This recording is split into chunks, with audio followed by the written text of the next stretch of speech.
સર્વને જય મા બહુ સ્મરણ, જય કષ્ટભંજન દેવ. આજે વાત કરવી છે આપણા લુકની, આપણા સ્વભાવની,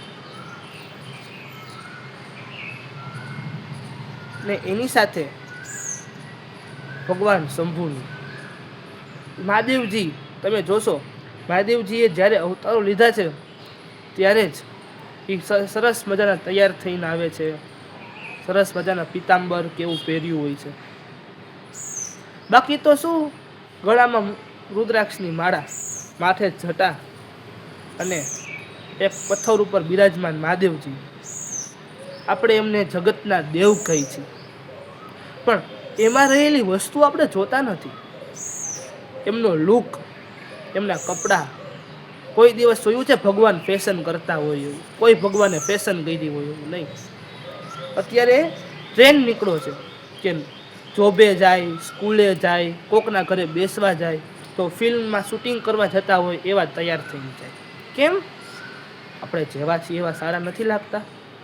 આપણી પોતાનો વાંક છે એમાં કે આપણે આપણી સેલ્ફને સારા નથી માનતા.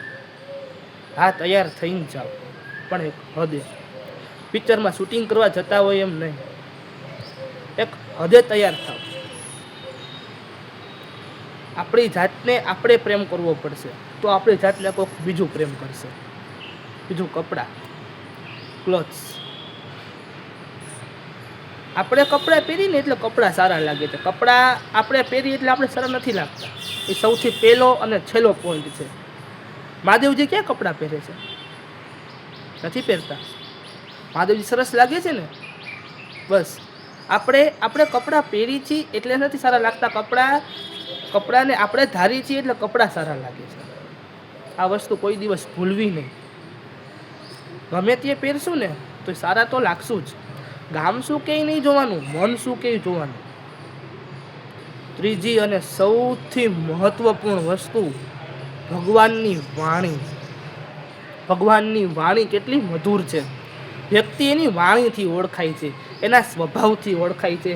કપડાં એના લુકથી નહીં, એની હેરસ્ટાઈલથી નહીં, એની મોંઘી ઘડિયાળોથી નહીં. ભગવાન કોઈ દિવસ ઘડિયાળ પહેરે છે? મહાદેવજી તો સોના ચાંદીનું નથી પહેરતા.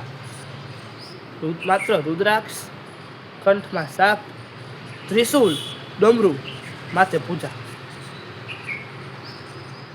તો મહાદેવજી પાસે આ વસ્તુ શીખવા જેવી છે કે આપણે ભગવાન શિવને માની છીએ, આપણે આરાધ્ય દેવ માની છીએ, તો ભગવાન શિવ જેવું 1% તો જીવન જીવી.